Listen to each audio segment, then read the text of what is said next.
If I may, I'd like to recommend a podcast that's rather unsettling. It's called Spooked. Now, this isn't fiction. Spooked features true accounts of the supernatural, told firsthand by the people who experience them. They are quiet, deeply personal stories of things that, frankly, shouldn't happen, but did. One episode in particular caught me, Disembodied Busybodies.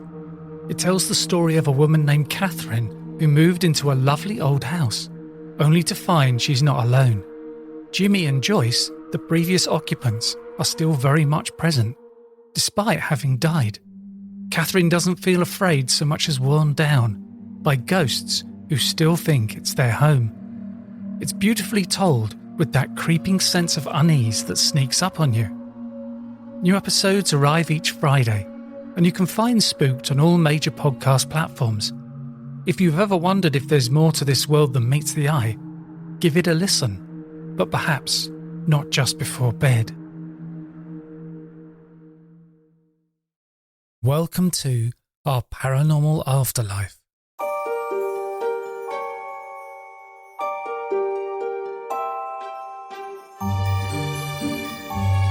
This is episode 193 of Paranormal Stories.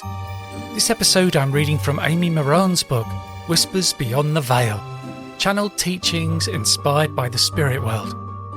When I have guests on my podcasts, I read their books to work out questions for the episodes.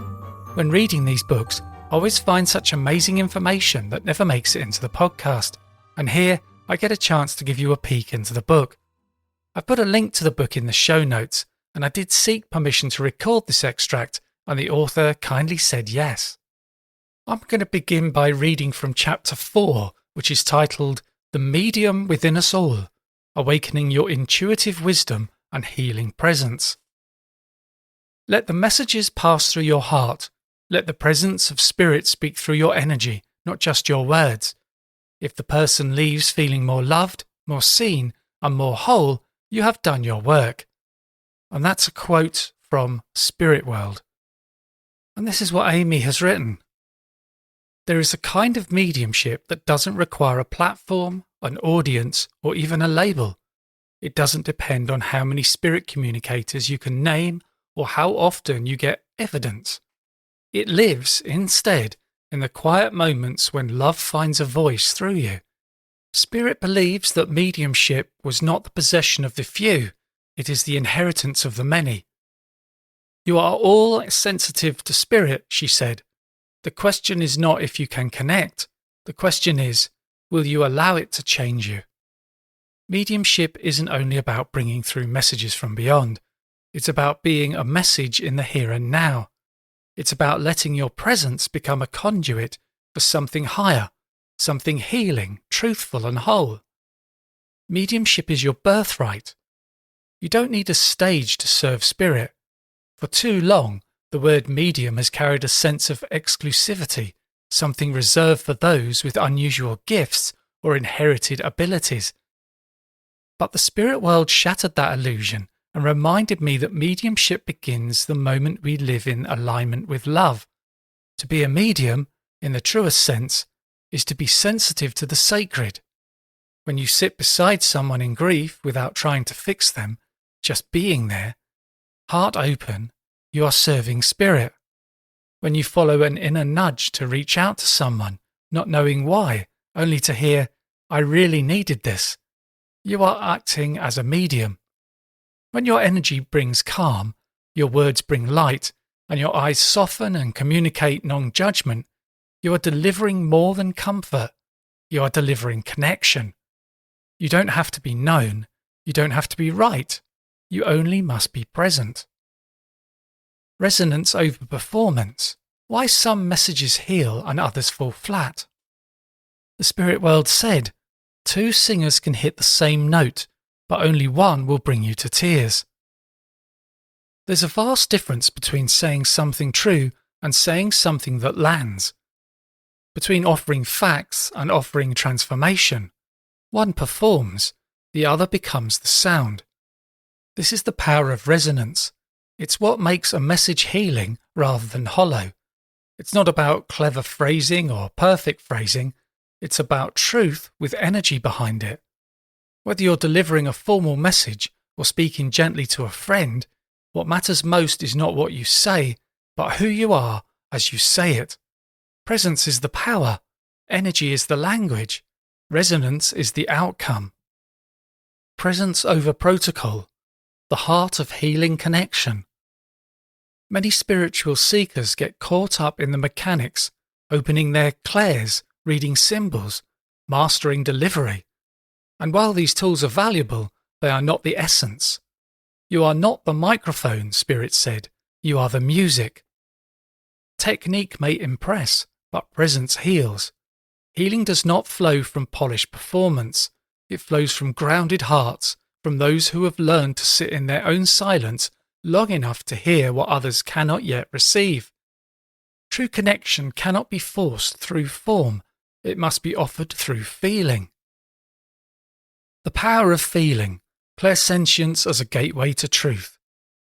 Of all the intuitive faculties, Spirit most revered clairsentience, clear feeling.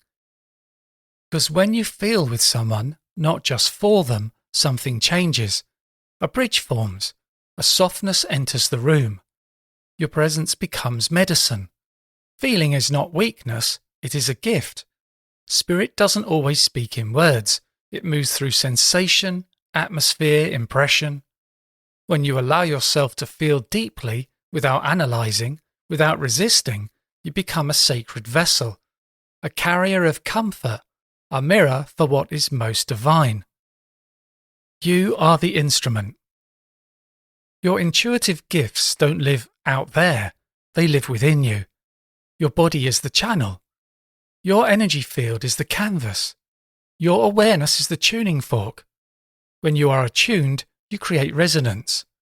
When you are caught in ego, you create noise. She taught that 4 inner qualities keep your spiritual instrument in tune. Presence. Be here, not in the future, not in performance. Reverence. Remember the sacredness of what you're doing. Humility. Let Spirit lead. Honesty. Say what you feel. Trust what you know even when it surprises you. It's not about being flashy, it's about being faithful to the vibration of your own soul. From messenger to healer. Many intuitive practitioners aim for accuracy, and yes, validation matters, but it's not the whole story. The question isn't, was it right? The question is, did it reach them? If your words leave someone feeling seen, if your energy reminds them they are not alone, if your presence helps them exhale something they didn't know they were holding, then you've done the deeper work. That is spiritual service, not to impress, but to hold, to witness, to offer something so real and human that the soul remembers what it came here to feel. Your unique soul tone. Every soul has a sound. Your intuitive voice is shaped by your sincerity, your emotional range, your life story. It cannot be faked, and it should not be copied. Do not become a copy of someone else's voice, Spirit warned. Become a clear amplifier of your own soul's resonance. When your words come from truth, they ring differently, they carry weight, they vibrate, and it is that vibration that Spirit recognizes. The work is not to mimic another's delivery, the work is to refine your own. A final reflection. Mediumship is not an event, it is a way of being.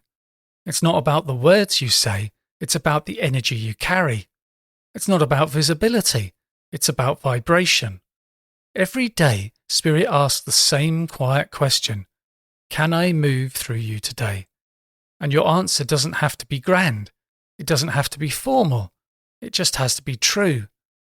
When you hold someone in their pain, when you speak from a place of reverence, when your love becomes the message, you are a medium. And that, Spirit reminds us, is the highest calling of all. Chapter 5. The Moving Power.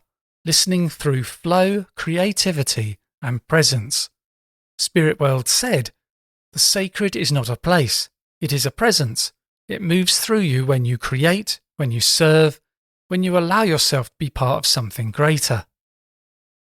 There's a quiet misunderstanding regarding spiritual connection that stillness must look like silence, eyes closed, hands resting, incense lit, as if spirit only visits when the room is dimmed and the breath is slow.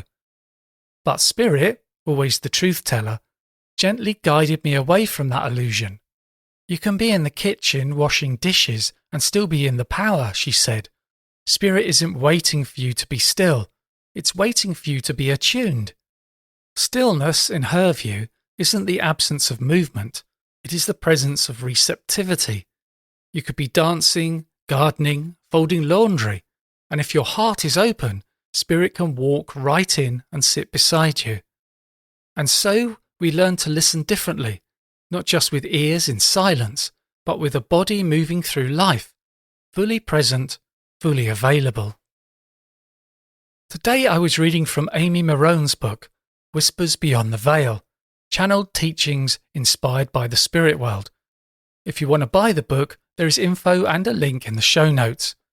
And my book, titled Verified Near-Death Experiences, is on Amazon, and you can get it on paperback, audiobook or Kindle.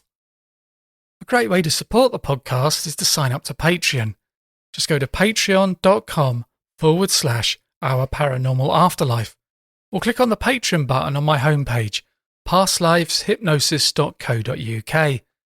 And if you enjoy the podcast, please leave a review and be sure to subscribe on Apple Podcasts, Spotify, or via your favourite podcast app to make sure that you don't miss out on any episodes.